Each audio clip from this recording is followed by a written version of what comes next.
ब्रेकनंतर बुलेटिनमध्ये आपल्या सगळ्यांचं पुन्हा एकदा स्वागत। दुष्काळाचे चटके सहन करणारा मराठवाडा सध्या ओल्या दुष्काळानं ओलाचिंब झालाय।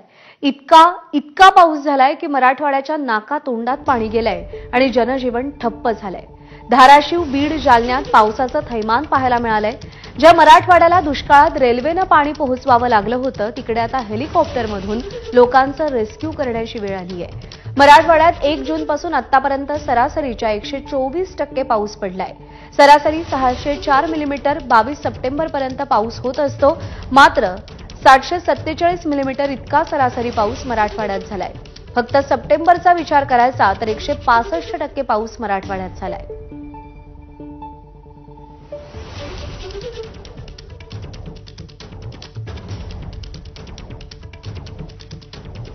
तर कोणत्या भागात किती पाऊस झालाय ग्राफिक्सच्या माध्यमातून एक नजर टाकूया।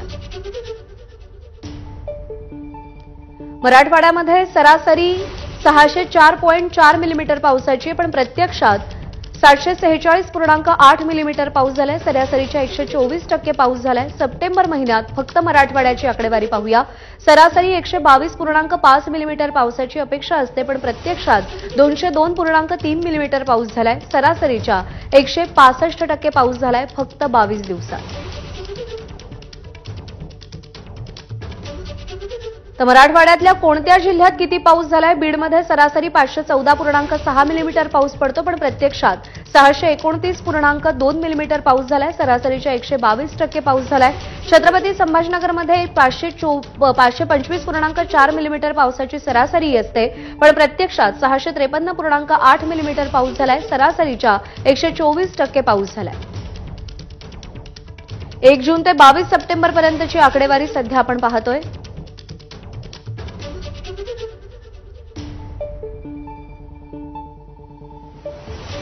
अतिवृष्टीचा फटका बसलाय। 30 जिल्ह्यांमध्ये शेती आणि पशुधनाचं अतोनात नुकसान झालेलं आहे। 65 लाख एकरवरती शेती क्षेत्र बाधित झालंय। कापूस, सोयाबीन, तूर, मूग पिकाला मोठा फटका बसलाय। उडीद, ज्वारी, बाजरी, हळद पीकही हातातून गेलंय। ओल्या दुष्काळासंदर्भात मंत्रिमंडळ बैठकीमध्ये निर्णय घेतला जाणार आहे। बाधित शेतकऱ्यांना एनडीआरएफ, एसडीआरएफची मदत मिळते। जिरायत पिकांसाठी हेक्टरी 13,000 ते 13,500 रुपयांची मदत मिळू शकते, तर बागायती पिकांसाठी हेक्टरी 18,000 रुपयांची मदत मिळू शकते। बहुवार्षिक पिकांसाठी हेक्टरी 22,500 रुपयांची तरतूद आहे।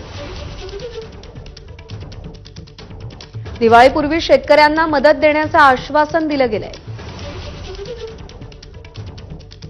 मदतीसाठी 2 हेक्टरची मर्यादा आहे। ही रक्कम 33% जास्त नुकसान झालेल्या पिकांसाठीच दिली जाते।